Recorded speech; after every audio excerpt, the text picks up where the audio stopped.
So here are the bags number 5 for section 5, and we have 6 bags. So we have 3 with bricks and things and slopes, and then we have 3 with smaller and that funny orangey colour. Right, let's get with the unbagging. So here we are with the contents of bag 5 section 5, and not quite so big as the other one I think, and it's big chunkier pieces. So we've got little bits of blue, we've got some of them black circular things. That was what I was on about yesterday. They make a strut, or whatever you want to call it, a stud part where you can clip to. And then we've got this. This was the part that went missing yesterday, one of those, so we'll see how many of them we've got left. Loads of grey, loads of big slopes, thought I'd show you. Got some nice printed bricks here, only a few stickers if you remember. That's what I don't understand. With there only being about 5 or 6 stickers, you might as well print them all if you're going to do it. As you can see, loads of slopes, bricks, big blocks, and here's another one for you to have a look at. That's the actual number plate of Voyager, NCC 74656, and I don't want to spend too long on this and bore everybody to death. Some dark grey, forget Cadbane there, some plating and some bits. So excuse past the camera. This is what we're doing today, which I think you'll find is a lot of this area here and around. Same side, same thing. I think you'll even find, if my finger comes in, it'll be straight around there as well. So let's get on with it. So here you are. I just thought I'd show you there are the little black rings that I was telling you. You insert them into the blocks. I'll flip it over and just show you. It's just a one tile, and it makes it a stud. And if I can just find the spot for you, it's going in places like that. So without that in, as you can see, there'd be nothing to hold it into place. So that's what they do. And there must not be an inverted stud with a boppy on, if you know what I mean. But I just thought I'd show you. Wanted to show you what they were, and I'll see you in a bit. So I'm back again, and it's time to put these long railings or tubings, whatever you want to call it, around the edge. And it just goes into this claw fittings. You can see the 2 claws there and there. And there's one here, one here. I'll be back in a minute once they're fitted. So, as you can see, it's on. It just runs round. Same the other side, it runs round. At first I gave it a bit too much length, so obviously where's my finger, it bowed out here, so I had to retake it off and do it. I had to pull, it was this one that I had a problem with. It came out okay, it was on one of them little black circle things, the tubes, and then I had immense trouble getting it back in, whereas the first time it just clicked on the way.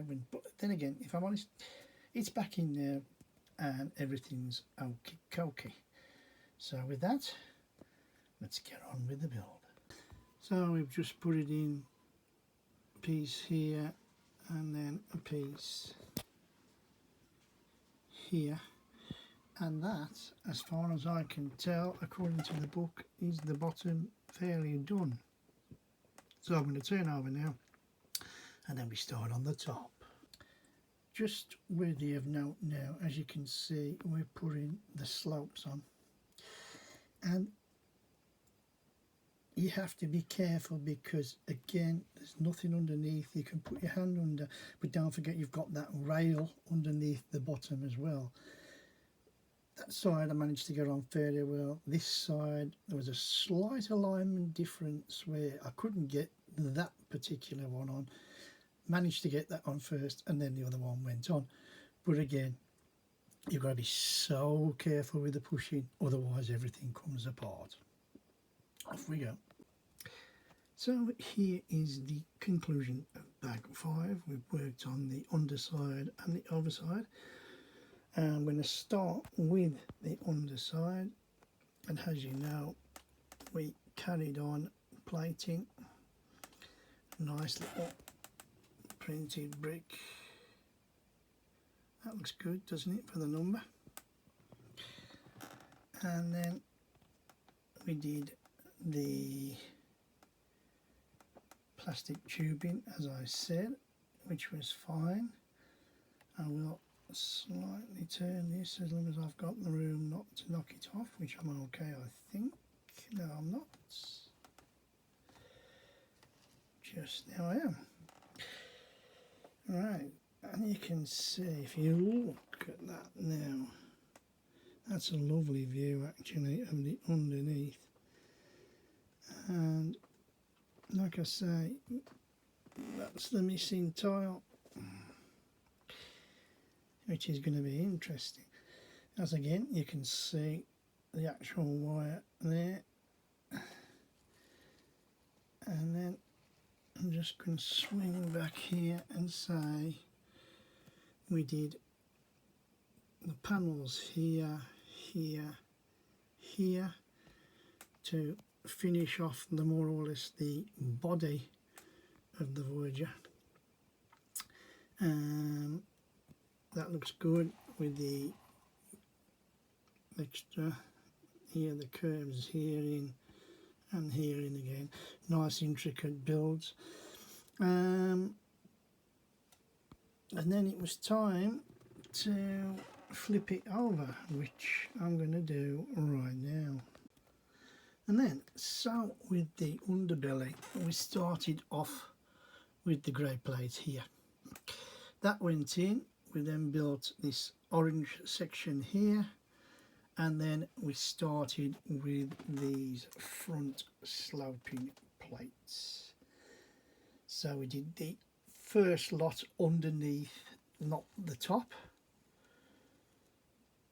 and then we slowly but surely filled up some of the insides here, look, with the bricks, filling up all the way. And then, sorry for shaky fast cam, then we had the printed bricks, which was quite good. Still needs pressing down, you can see that, and it's still coming away at the bottom, which frightens me. But you've got nothing to press against except for your fingers. I think I've mentioned that. But anyway, the tiles, as you can see, the slope tiles, there's a better shot of it there, going all the way down to the end. Obviously, sorry for fast moving, it's an exact mirror image of the slopes of the gaps, funny enough. But I am hoping as we go along, as we build on each other, it's going to make it that little bit harder.